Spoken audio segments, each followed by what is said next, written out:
It's the kind of execution story that leaks in whispers, cold, graphic, and far darker than anyone expected. Harold Nichols wasn't just another inmate on death row. His past hides a trail of impulses and violence Tennessee never forgot. This morning, executing serial rapist and murderer Harold Nichols. Nichols was sentenced to death after confessing to the 1988 rape and murder of 20-year-old Karen Pulley. And here's where it gets even more unsettling. Long before Tennessee labeled him one of its most dangerous offenders, Harold Nichols was already battling urges he couldn't control. People who knew him described a young man who always seemed tightly wound, like something inside him was straining to break loose. By the time he was 23, that tension had finally snapped. In 1984, he slipped into an apartment in Chattanooga, claiming he only meant to steal. But the moment he saw one of the women inside, the story changed. He tried to sexually assault her. Somehow, she managed to escape, running for her life while Nichols fled into the night. And here's the part that shocks everyone, even today. For an attack that violent,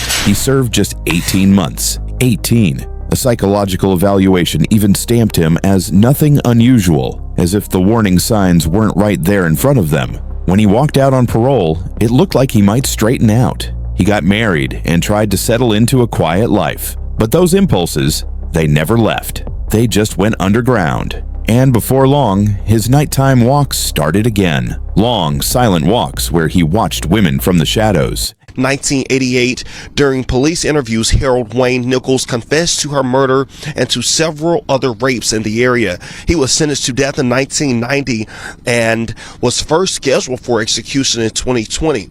And this is the part of the story that hits like a punch to the stomach. It's late on September 30th, 1988, and Harold Nichols is out on one of his usual nighttime walks. Except this one feels different. He's drifting through the Brainerd area of Chattanooga, quietly scanning the homes like he's waiting for some invisible signal. Later, he would describe it as a strange energy, something that pulled him toward one particular house where 21-year-old Karen Pulley lived with her roommates. From the shadows, Nichols watched their routine. He saw one young woman leave the house, and that was all he needed. Karen was alone, vulnerable, and in his mind, that meant opportunity. When the house went still, Nichols found an unlocked bathroom window and climbed inside, moving with this eerie, practiced silence. And then he grabbed whatever he could find, a heavy 2x4 piece of construction wood. That was his weapon. What happened next is brutal. Nichols slipped into Karen's upstairs bedroom while she slept. The first strike landed on her head, a crushing blow that left her dazed and defenseless.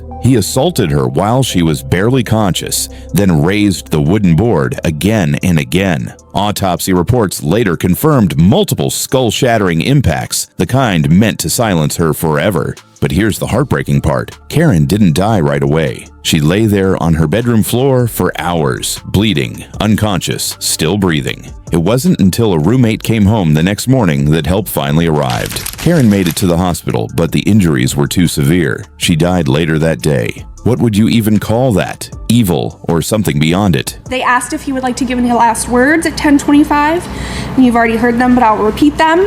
To which he said, "To the people I've harmed, I'm sorry. To my family, know that I love you. To my friends, I love each one of you. Beyond that, I know where I'm going, so I'm ready to go home." Just as you think the nightmare ends with Karen's death, it actually initiates something even more sinister. Because after that fateful night, Nichols did not pull back. He rather advanced. For the ensuing 3 months, the city of Chattanooga was under a silent but frightening kind of fear. Women were assaulted in their own houses, always when there was no one else around, always when they were very weak. And the police had no idea who the offender was. A minimum of 12 women suffered during that period, and every attack shared the same characteristics: a sneaky entry at night, unexpected violence, and a hunter who seemed to have disappeared into the dark seconds later. The residents started using double locks on their doors, checking their windows a second time, and keeping the lights on at night. All these efforts were in vain. He was still continuing his evil act. Then came the day of January 3rd, 1989, the day that finally opened up the extent of Nichols' madness. In a mere 4 hours, he was able to rape 3 women, 2 of whom were single mothers. The threats he made that night,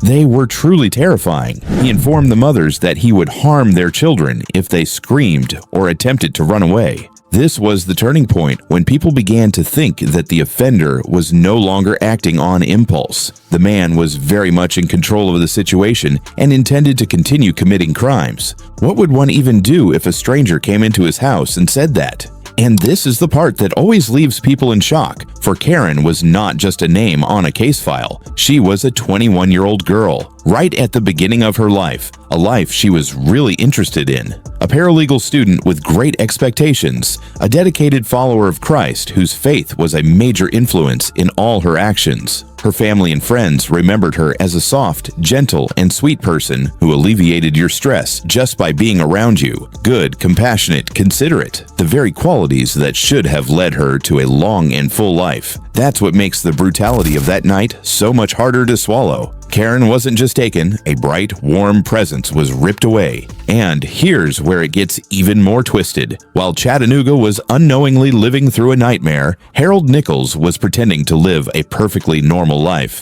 By day, he worked as an assistant manager at Godfather's Pizza. Nothing special, just a regular job. At home, he played the role of the loving, dedicated husband. His wife had no idea what he was doing when he slipped out for those late-night walks. She actually believed he was cheating on her. That was the only explanation that made sense. But the truth was so much darker. He wasn't meeting another woman. He was stalking strangers in the dark, hunting victims while keeping a smile at home.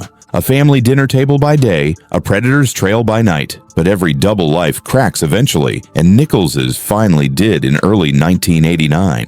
Police arrested him for a string of rapes and burglaries that, at first, had nothing to do with Karen Pulley's murder. Investigators were just hoping to stop the series of recent attacks. They didn't realize they had just caught the man responsible for far more than they expected.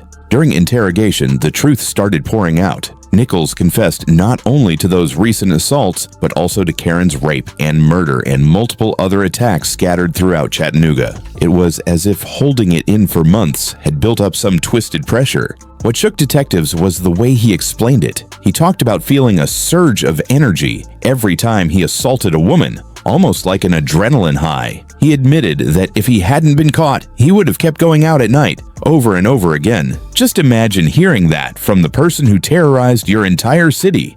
Good morning. This morning, Harold Nichols is scheduled to be executed after being on death row for more than 3 decades, while the Pulley family says this day reopens decades of pain. And here's the moment where the entire story turns into a decades-long legal battle. When Harold Nichols finally stood in court in 1990, the jury didn't hesitate. He was convicted and sentenced to death for killing Karen Pulley, the verdict that not only took into account the crime's savagery, but also the fear that he had instigated in the whole Chattanooga area. He also got over 200 years in additional sentences for the other rapes and assaults. The message was loud and clear. The state wanted him to be imprisoned for life. The appeals, however, were lodged without delay. The defense raised the issue that Nichols was a child of a very abusive family, that he had untreated brain damage, and that his life had been filled with mental disorders, addiction, and withdrawal. They even posited that the death penalty should not be imposed upon him because he had already admitted guilt.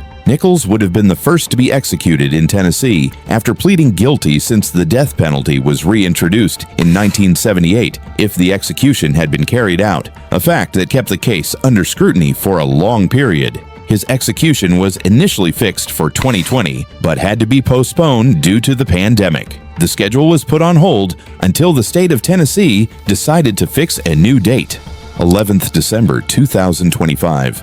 The day that the countdown finally came to an end. And during those last moments, it seemed like everything was closing in all at once. Nichols was to die on December 11th, 2025, at Riverbend Maximum Security Institution, a facility that has hosted some of the deadliest inmates in the state's history. The legal staff was out of breath and overwhelmed, racing to make a last-ditch effort by submitting emergency appeals, asking for clemency, and reiterating the very points that had been their fight for years. But nothing stuck. Every door they knocked on stayed shut.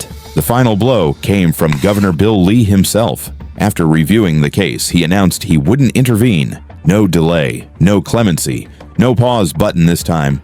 From that moment on, Nichols' fate was sealed. The countdown to lethal injection began. Governor Bill Lee will not intervene and stop a man's execution scheduled just more than 24 hours from now. Jaxie Pigeon is here in studio to explain the reasoning behind his decision. And here's where the story reaches its cold, clinical ending. On December 11th, 2025, Harold Nichols woke up at 4 a.m. inside Riverbend Maximum Security Institution. No drama, no panic, just a man following the quiet routine laid out for him. He showered, sat with a few final visitors, and waited. 12 hours earlier, he'd already been given his last meal: beef brisket, coleslaw, a baked potato, onion rings, deviled eggs, cheese biscuits, and fruit tea, a strangely normal spread for someone hours from death. At 9:30 a.m., guards escorted him to the execution chamber. Witnesses said he walked without hesitation. By 10 a.m., medical staff began searching for a vein. It took several minutes, something that happens more often than people realize. But eventually, they secured the IV line. Once the lethal injection drugs started flowing, the process was fast. Around 6 minutes, start to finish. Nichols didn't move, didn't struggle, and didn't show any visible distress.